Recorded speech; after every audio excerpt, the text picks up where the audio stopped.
Nagdalawang isip si Mato Bato na muling sumailalim sa Witness Protection Program. Nasa peligro pa rin daw kasi ang buhay niya kahit sakop na siya nito. Gaano nga ba kaligtas sumailalim sa naturang programa? Kaugnay po niyan, kasama po natin dito sa studio ang isang dating whistleblower na si Ma'am Sandra Cam. Good morning, ma'am. Good morning, Cheryl, and good morning sa lahat ng televiewers niyo. Okay, ano po ba ang mga kondisyon na para po maisailalim ka sa Witness Protection Program? Well, yung Witness Protection Program ng DOJ ay iba yon sa sinusulong namin na Whistleblowers Protection Act. Okay. Bakit namin sinusulong talaga na maging batas ang Whistleblowers Protection Act? Para naman maproteksyonan yung mga tunay na mga whistleblowers. Okay. Na matingnan namin beforehand kung talagang itong testigo na to ay nagsasabi ng totoo, may kredibilidad ba ito, at maproteksyonan namin to the max. Kasi nga, sa nakalipas na ilang taon na, 10 taon na bago ako nag-expose, no? Walang proteksyon ang gobyerno sa mga kagaya namin. Like Jun Lozada, ito ngayon, nasa kaso siya. Oo. Siya pa ang makukulong. Siya pa ang makukulong. But in different case. Pero the mere fact na lumutang si Jun Lozada, yung kasong binato sa kanya ay dahil naglumutang siya ng katotohanan lang naman lahat yon. Opo. Kagaya nila Vidal Doble, ni Boy Baredo, ni Colonel Rabusa, yung mga gusto namin, nagbuo kami ng isang pangkat na ako nga po ay ang naging pangulo para maproteksyonan namin yung mga totoong whistleblowers, hindi yung mga whistleblowers sa convenient na kung sino lang ang gustong ilutang. Opo. Ito pong kay Mato Bato, ano po ba sa tingin nyo yung kanyang kredibilidad bilang pagiging isang whistleblower? I cannot understand kay Senator Laila De Lima. She's the chairman of the Committee on Justice. She was then the Secretary of Justice that time nang lumutang ito si Mato Bato. Yes, Okay. 2013. 2013. Ay, isinailalim po niya Isinailalim niya ito sa Witness WPP. Program. Eh bakit? Ang tanong doon, bakit ilang taon, 3 years, hindi mo man lang nagawa ng paraan, nakasuhan kung totoo talaga ang pinagsasabi nitong Mato Bato, ba't hindi mo nakasuhan si Presidente Duterte? He was then a mayor at that time at wala pa sa isip ni Pangulong Duterte tumakbong Pangulo. Bakit, ang tanong, bakit hindi mo na-file ng kaso? I spoke to some NBI last night. Sabi nila na hindi nila mapiga o ma-file ng kaso si Mayor Duterte at that time dahil wala talagang ebidensya. Unang-una, ako, nang lumutang ako, mayroon akong mga dokumento. I have the bank deposit directly to General Mosqueda's name. Pero anong nangyari? Wala. Mahirap mag-prove. Kung hindi, lumaban talaga ako. And I think I have proven my worth. For 10 years, I've been fighting for this corruption. 2012, nilutang ko na rin itong sa Bureau of Correction na nangyayari. 2014, lumutang ako. It was a number game sa CA. Linabanan ko si De Lima. Pero walang nangyari. Ang tanong ng taong bayan, at kahapon I was there, si Mato Bato is just like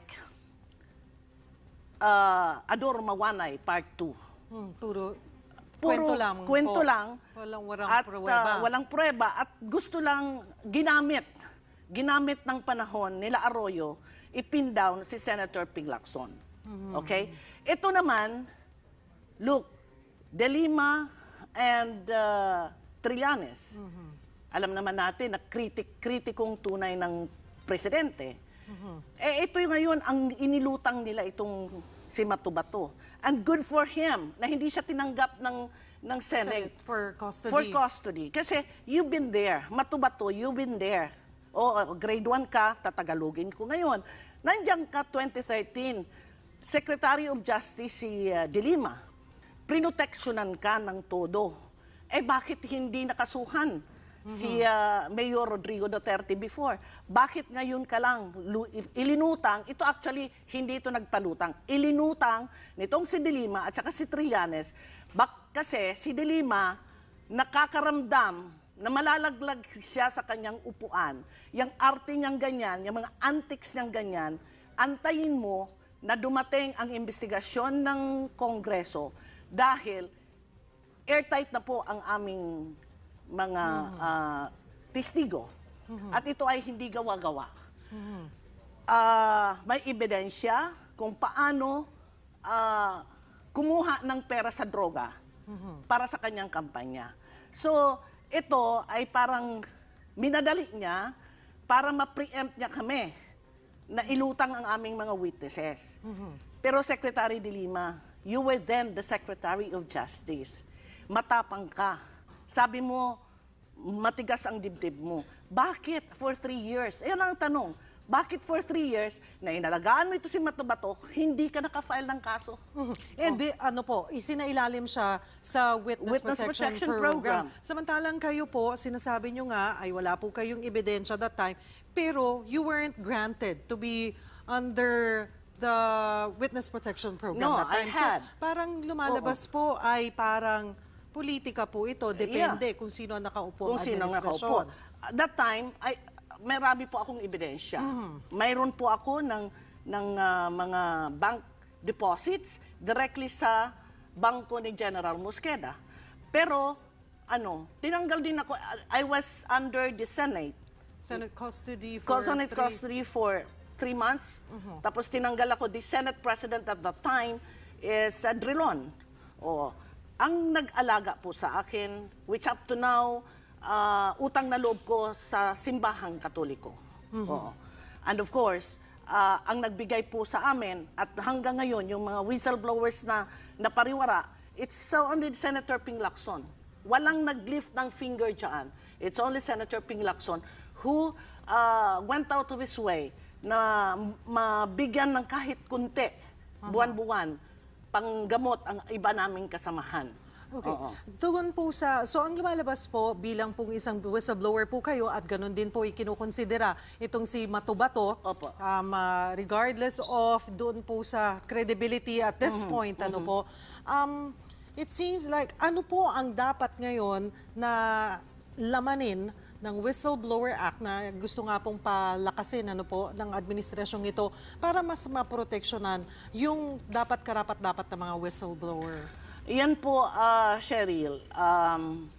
I've been asking for the passage of the Whistleblowers Protection Act. Kasi Whistleblowers Protection Act is different from the Witness Protection Program. Gusto namin na mapaigting talaga itong batas na to, regardless kung sino ang nakaupo.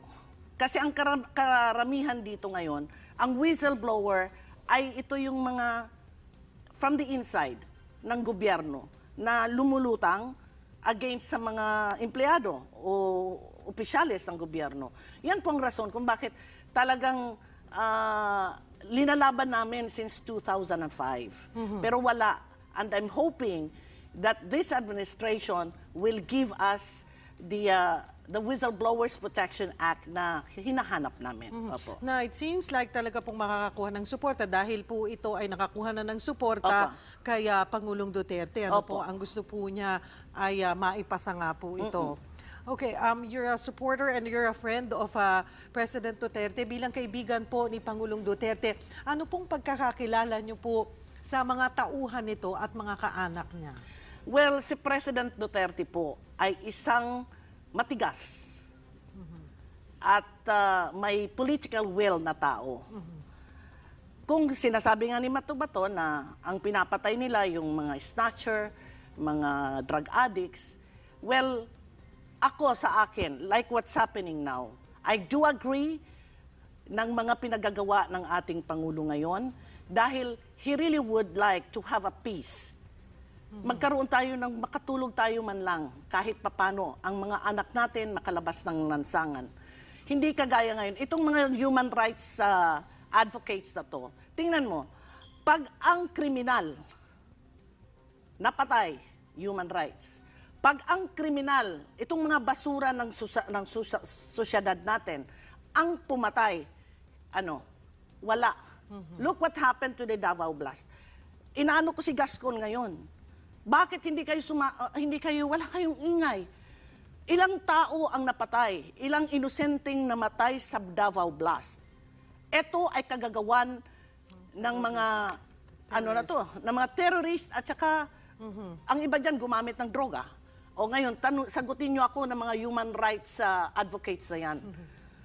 Kung ang pulis napatay, okay lang, wala kang marinig. Pero pag ang pulis nakapatay ng kriminal, andyan, marami kayong naka-ngaw. Actually, yesterday, I saw some of these human rights advocate.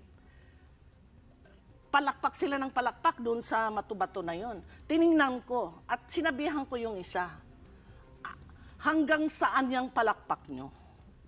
Okay. Hindi nyo naman mabigyan ng proteksyon yung taong nagsasalita. At ako'y naaawa kay Matubato because he's just being used by De Lima and this Liberal Party. Alam naman po namin na gusto nyong matanggal ang ating Pangulo at makapayagpag naman kayo together with United States. Yun lang po.